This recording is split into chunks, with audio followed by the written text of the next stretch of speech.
He is a former U.S. Marshal and former Deputy Chief of the El Paso Police Department.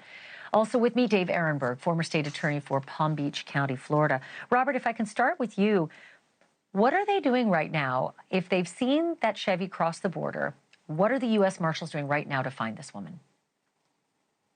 Well, thank you for having me. And absolutely, United States Marshals are aggressively looking for her with assistance, probably from the FBI, and also assistance from their law enforcement counterparts in Mexico. So what the United States Marshal Service has done with previous fugitives is they've been able to track them, locate them, and direct Mexican authority to location of the fugitive, because the Marshal Service or any U.S.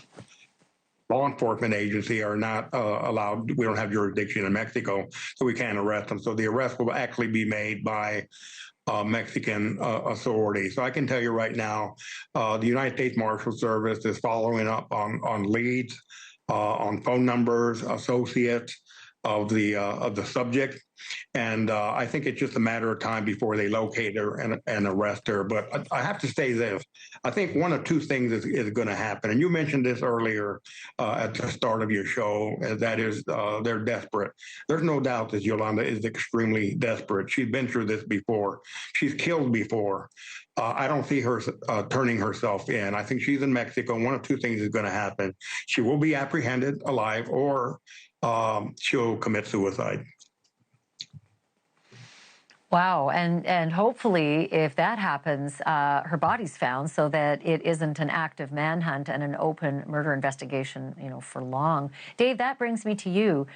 25 years ago, same blueprint, same result, same action, fleeing after a murder, but a plea bargain. And this is where I ask the question: How can she get a plea bargain that puts her away for only 9 years when she clearly has the propensity to do it again? Or is it just one of those things you just have to roll the dice? It's how our system's built. Actually, every case is judged on its own merits. At that point, I guess she had no prior rap sheet, and it was voluntary manslaughter she pled to, so not murder.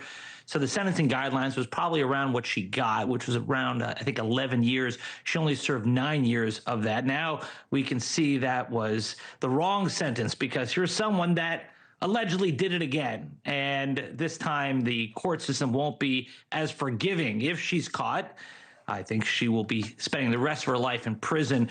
Unfortunately, she got out too soon, so she could commit this crime again, allegedly. But she's not going to get a third bite at the apple, because I think if she's found, she'll be incarcerated forever. I mean, it's maddening. You see that picture of Rebecca Marodi. She's a firefighter hero, having just risked her life for all those weeks in LA fighting the Eaton fire, which was the worst of them, only to have this happen within days of the fires, ending. Robert, at this point, I do not know if Yolanda has Mexican roots. I do not know if she has associates or any family in Mexico, but I assume as a layman that that is what the marshals are digging up right now. Oh, absolutely. That's the first thing they're looking at. They're looking for all her associates or her family, any relatives anywhere in Mexico. And if they do locate some, they're going to be questioning those relatives, those associates, those friends.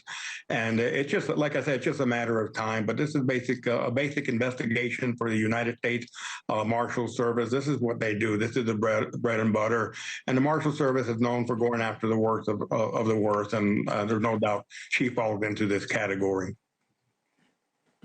Dave, if they do bring her in alive, my assumption is that they do take into account prior bad acts, and she will never, ever, ever get a plea offered. And in fact, would they bring in that prior bad act, well, it looked like a murder, it was pled to manslaughter, as part of the length of sentencing that they'll seek?